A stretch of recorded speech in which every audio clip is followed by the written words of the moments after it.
Welcome back to another episode of the Well-Storied Podcast Writers, where I transform articles from the Well-Storied blog into audio so you can listen in on the go. I'm Kristen Kieffer, by the way, and today we are talking about a really fun topic, writing with filmmaking in mind. So much of how we write our modern-day novels is a result of the rise of cinema in the early 20th century. We'll talk more about why that is in today's episode, but I wanted to point that out in case you saw the title for today's episode and were wondering what in the heck filmmaking has to do with writing fiction. They are, in many ways, pretty closely tied, and if you're interested in learning why that is, let's get started with today's episode.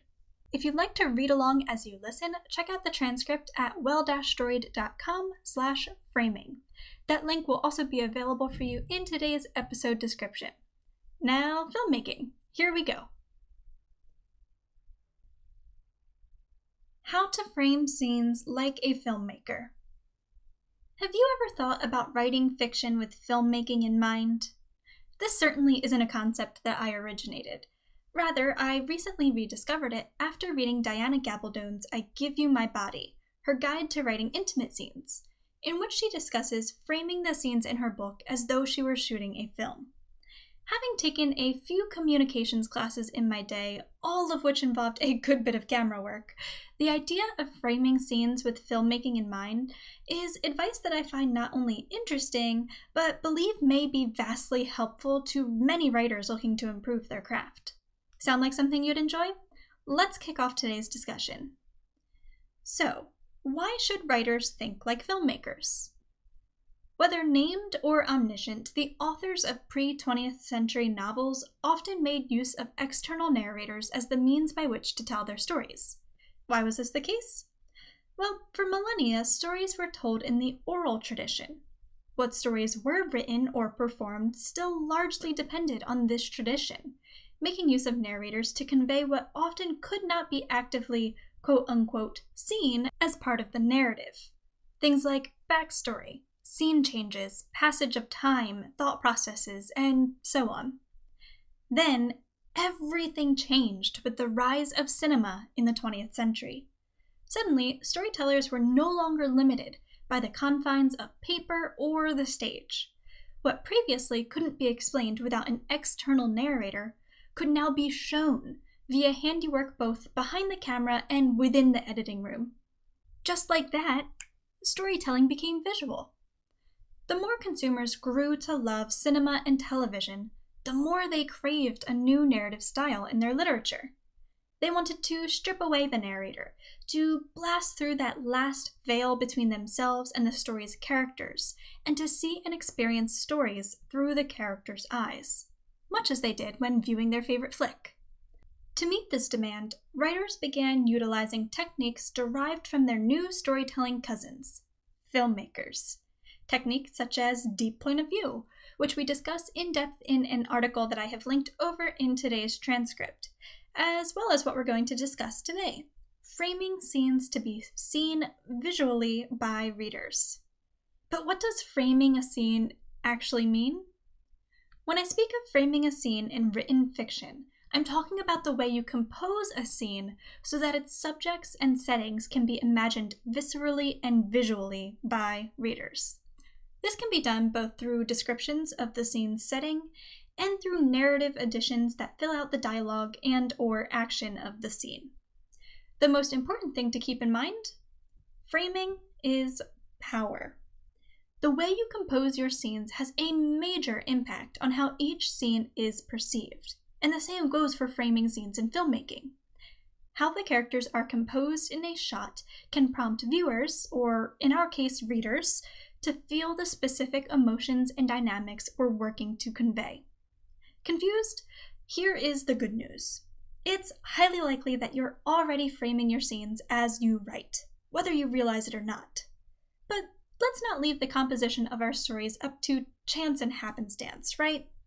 Let's work with purpose and power instead by taking the time to learn how to apply these filmmaking principles to our stories, beginning with the four most common types of shots you can use when framing your scenes. Just a quick note before we get started, the examples I'm about to include are from my current work in progress, Lady Legacy. simply because they were the easiest examples for me to find. I know. All right, shot number 1 is the establishing shot. This shot is aptly named as it establishes the setting of a scene by indicating the location and time of day or year. It may also hint at the scene's tone. Example number 1. They could see the city from the river, gleaming bright in the warm yellow light of the Rhodean sun. And example number 2. Beyond lay the Serenalt, its silvery waters surging as snow slithered from the mountainside. Now onto the second shot, the wide shot. This composition shows one or more characters from head to toe, and is often used to establish a character's location at the beginning of a scene. It implies a certain distance of several paces between the point of view character and the subject or object at hand. Example number 1. She paused at the threshold. He was there, on the balcony, sitting in solitude as white-capped waves churned in the sea beyond. And example number 2. A few paces ahead, Coster rode with an arrow-straight spine, his dark eyes sweeping the street for any sign of danger. Let's talk about the third type of shot, the medium shot. This popular shot indicates that its subject is seen or observing something from a casual distance, often while maintaining some of the scene's surrounding environment. In other words, the reader is not made to feel that the subject or object being discussed is very near or very far away from its point of view character. Example number 1. The Lord Master leaned forward in his chair, a devilish smile playing at his lips. And example number 2. She studied the canopy above, where shadows writhed against the glow of the candlelight. And finally, let's discuss the fourth type of just really common shot to use in your stories, and that is the close-up. Another frequently used shot, the close-up can indicate the point of view character's nearness to the subject or object at hand, or it can emphasize the importance of a specific detail. Close-ups are used more frequently in more personal or intimate scenes. Example number 1. The dark splotches beneath each eye made him look halfway through death's door. And example number 2. She could smell the salt on him, and something darker, the hearth fire and ink, the sweat of the day. As you can see from that last example, the words used to frame a shot don't always need to be visual. If the point of view character is close enough to pick up certain details via touch, taste, smell, or hearing, those senses can also serve to establish the shot in fiction. When composing your scenes, pay special attention to what your shots convey. For example, you can use a wide shot to show that your characters are attending a party. You can then push in, quote unquote, with a medium shot to show that the protagonist and their love interest are much more interested in talking to one another than they are in, say, dancing. As their conversation turns personal, you can push in once more and use close-ups to indicate that the love and attraction is growing between your characters. Does someone interrupt their near kiss? Another wide shot can immediately break the romantic tension that was building. Clever, right? Now let's talk about how to practice angling for emotion. See how common those 4 types of shots are in prose? Chances are that you're already utilizing them, whether you realize it or not. But those 4 shots aren't the only ways you can frame your scenes. Let's go pro by tapping into 3 additional shots that can really liven up your prose. These shots specify the angles from which you compose your scenes, and can work wonders for conveying the dynamics and emotions you're looking to evoke. The first angle? At eye level. Though often assumed rather than explicitly stated, this type of shot frames subjects or observations at eye level, indicating a sense of ease or equality among the characters and their environment.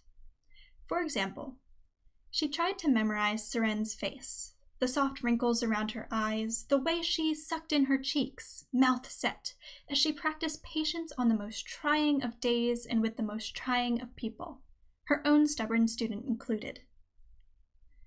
Angle number 2. The high angle. By having the point of view character view others or their environment from above eye level, you can establish feelings of dominance, awe, contemplation, or isolation, simply depending on the tone of your scene. For example, soon the horizon began to climb. They chased it, the donkey huffing wearily, until they crested the rolling hill and watched in awe as the orchards of Brenmere unfurled before them. Her breath caught in her throat at the sight.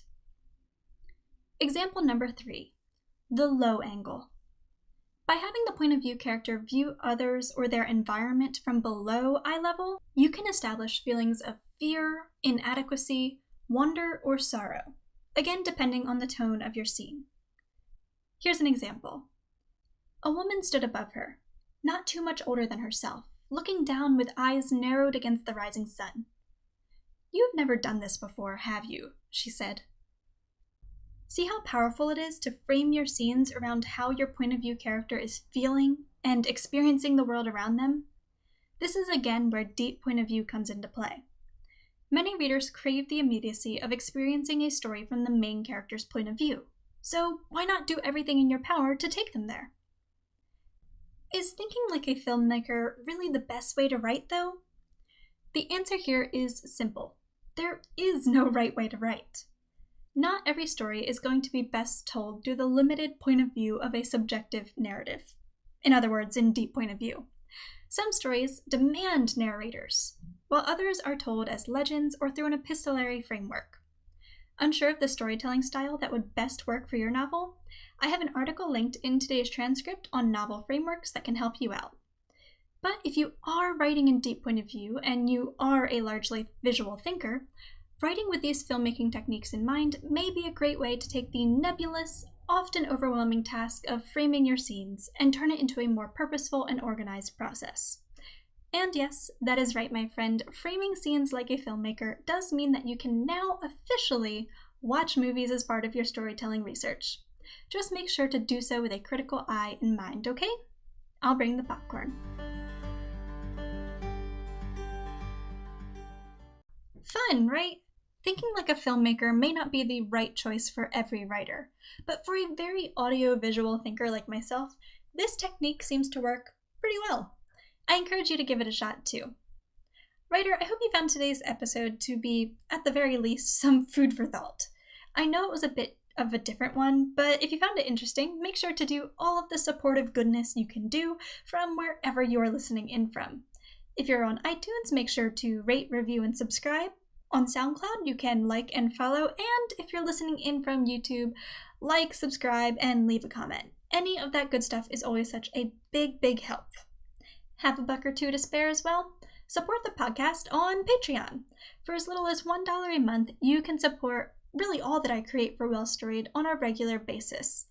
Every penny makes a difference and is so appreciated. So if you're interested, make sure to head on over to patreon.com/wellstoried. Again, that link will be for you, included for you in today's episode description. And that's all I have for you today, friends. That is my spiel. Thank you so much for listening in. I hope you enjoyed today's episode, and I will see you guys next time. Happy writing!